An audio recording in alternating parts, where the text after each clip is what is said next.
एक बार फिर से बात कर लेते हैं पाकिस्तान स्टॉक एक्सचेंज के हवाले से। अमरीकी टैरिफ के पाकिस्तान स्टॉक मार्केट पर बुरी तरह से असरात नुमाया होने नजर आ रहे हैं और इस वक्त हमारे साथ एक्सपर्ट मौजूद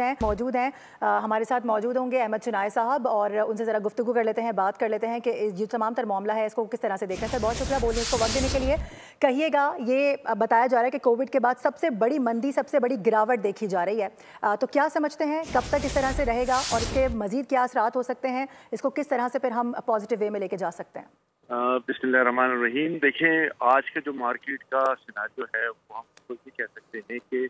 इंटरनेशनली पूरी दुनिया के अंदर जो है वो मार्केटें गिरती हैं। ट्रम्प के जो नया टैरिफ आया है उसके रिएक्शन में न सिर्फ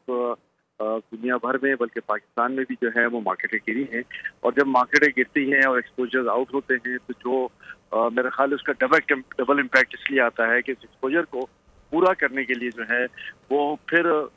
डेस्परेट सेलिंग करनी पड़ती है और डेस्परेट सेलिंग के नतीजे में जो है वो मार्केट में तमाम स्टॉक्स जो हैं और ओवरऑल मार्केट जो है वो बुरी तरह क्रैश कर गई है और इस एक्सपोजर को रिकवर करने में थोड़ा सा टाइम लगेगा, मैं ज़्यादा समझता हूँ। इसीलिए मार्केट जो है वो सस्पेंड भी हुई है और मार्केट सस्पेंड होने के बाद जब ये सारी सूरत हाल वाज़े हो जाएगी, लोगों की जो है वो लेफ्ट जी। अच्छा अहमद चनाई साहब, सरमायाकार जो ऐसा लग रहा है बाज़ाहिर डरे हुए हैं, उनके एतमाद को बहाल करने के लिए क्या किया जाएगा? देखिए, इस वक्त तो मार्केट में जो है वो सेटलमेंट का प्रोसेस चल रहा है। लोगों के जो एक्सपोजर्स आउट हैं उसको जो है वो करेक्ट करने की बात हो रही है। वंस ये सारी चीज़ें काबू में आ जाएंगी तो मार्केट जो है वो दोबारा भी जो है वो अपना रिज्यूम हो सकती है और जब मार्केट रिज्यूम होगी तो उस वक्त हमें सही आइडिया होगा कि क्या इस वक्त जो है वो बैठ के इस बात को देखने की ज़रूरत है कि जो अमेरिका में ड्यूटीज लगी हैं उसका पाकिस्तानी मार्केट पे क्या इम्पैक्ट आएगा, पाकिस्तानी एक्सपोर्ट्स पे क्या इम्पैक्ट आएगा, पाकिस्तान में जो अमेरिकन गुड्स इंपोर्ट हो रहे हैं उसको जो है वो किस तरह हम ट्रीट करेंगे, क्या उस पर भी हम वाइस वर्सा और मजीद ड्यूटी लगाएंगे या क्या उस पर वाइस वर्सा जो है वो ड्यूटीज में रिडक्शन करेंगे ताकि हमारा जो है अमेरिका के अंदर पाकिस्तानी टेक्सटाइल्स का या पाकिस्तानी दूसरे गुड्स का इम्पोर्ट टैरिफ कम हो। देखिए, हमारा एक्सपोर्ट जो है पाकिस्तान से अमेरिका वो तकरीबन $5+ बिलियन है और इसी तरह हमारा इंपोर्ट जो है वो अमेरिका से $2+ बिलियन है। तो मैं ये समझता हूँ कि पाकिस्तान की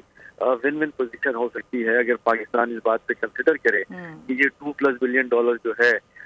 उसमें हम ड्यूटीज को है वेव ऑफ करें और हमारे $5+ बिलियन जो एक्सपोर्ट है उसको हम डबल करने की, 3 गुना करने की बात करें तो मैं समझता हूँ कि ये एक वाइज और प्रूडेंट डिसीजन होगा और इस पूरे सिनारियो को पाकिस्तान जो है वो अपने एडवांटेज पे कैपिटलाइज करे। जितना पाकिस्तान अपने एडवांटेज पे कैपिटलाइज करेगा उतना मैं समझता हूँ कि पाकिस्तान की इकोनॉमी जो है वो बेहतर होगी, पाकिस्तान की एक्सपोर्ट बेहतर होगी और पाकिस्तान के बैलेंस ऑफ ट्रेड जो है वो भी बेहतर होगा। सही है, यानी ड्यूटीज वेव ऑफ करें या फिर दूसरा ऑप्शन यही है कि ये कहा जा रहा है कि शायद वाइस वर्सा टैरिफ, इन दोनों में से जो भी होगा वो यकीनी तौर पर सामने आएगा। अहमद चनाय साहब हमारे साथ मौजूद थे, डायरेक्टर PSX, बहुत शुक्रिया बोलिए उसको वक्त देने के लिए।